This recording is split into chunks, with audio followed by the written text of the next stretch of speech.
Hai, bismillahirrahmanirrahim. Assalamualaikum warahmatullahi wabarakatuh.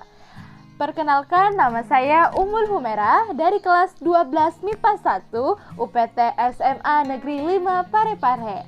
Pada video kali ini, saya akan membahas tentang siklus Krebs yang merupakan tahap ketiga dalam proses respirasi aerob, di mana proses ini merupakan lanjutan dari proses dekarboksilasi oksidatif yang telah saya bahas pada video sebelumnya. Oh iya, kalian tahu nggak sih siklus Krebs ini sering dikenal sebagai siklus asam sitrat? Kenapa ya? Ternyata alasan mengapa disebut siklus Krebs yaitu sebagai bentuk penghargaan kepada Hans Krebs. Nah, Hans Krebs itu siapa? Hans Krebs ini adalah seorang ilmuwan dari Jerman yang merupakan penemu dari siklus Krebs ini loh.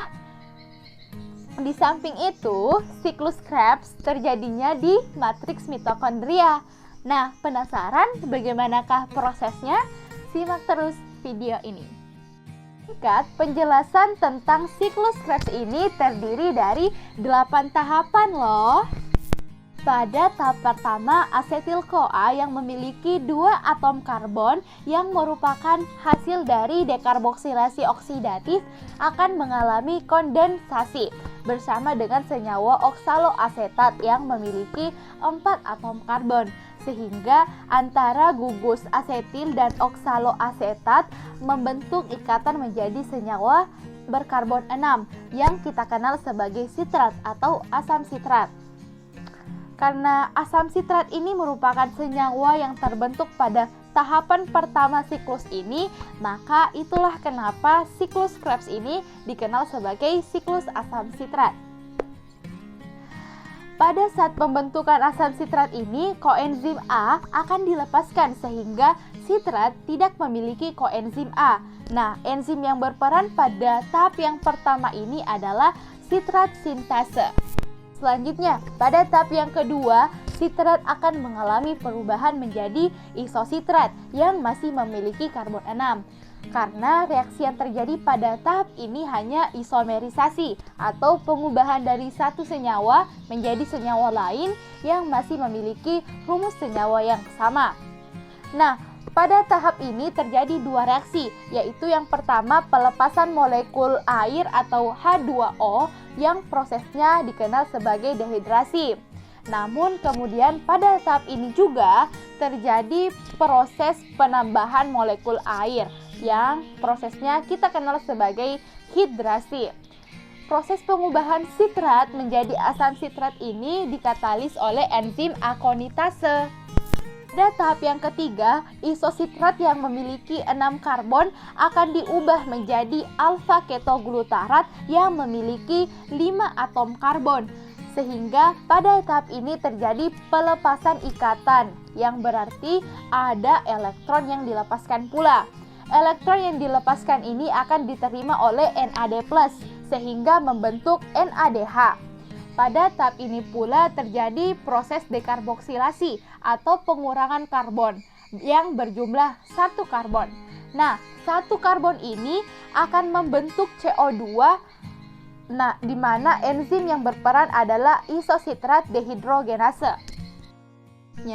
Pada tahap yang keempat, alfa ketoglutarat yang memiliki 5 atom karbon akan diubah menjadi suksinil koenzim A yang memiliki 4 atom karbon.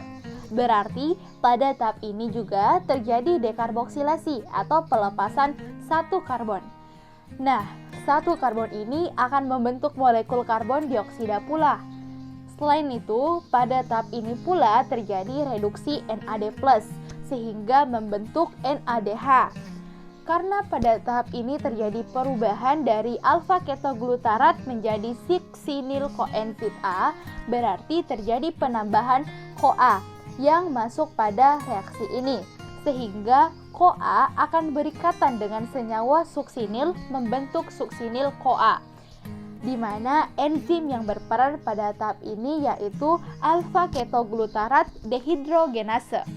Tahap yang kelima, suksinil-CoA yang memiliki 4 atom karbon akan diubah menjadi suksinat yang masih memiliki 4 atom karbon.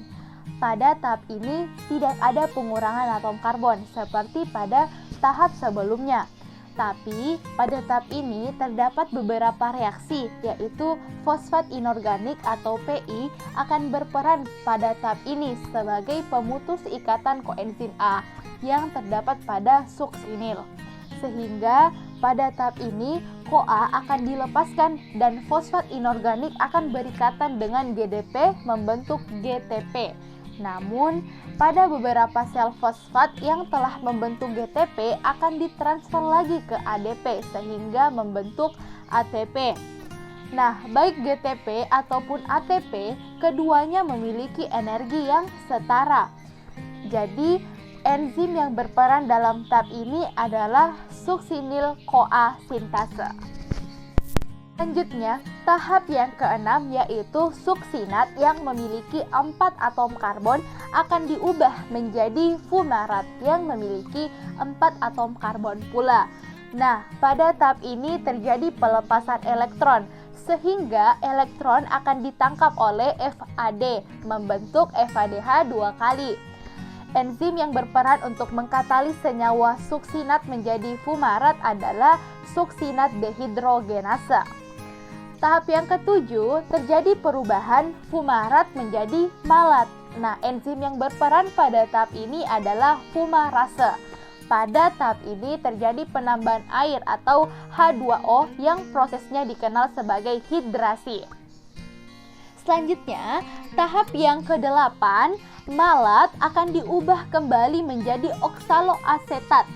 Pada tahap ini pula terjadi pembentukan NADH yang berasal dari NAD+, di mana enzim yang berperan dalam tahap ini adalah malat dehidrogenase.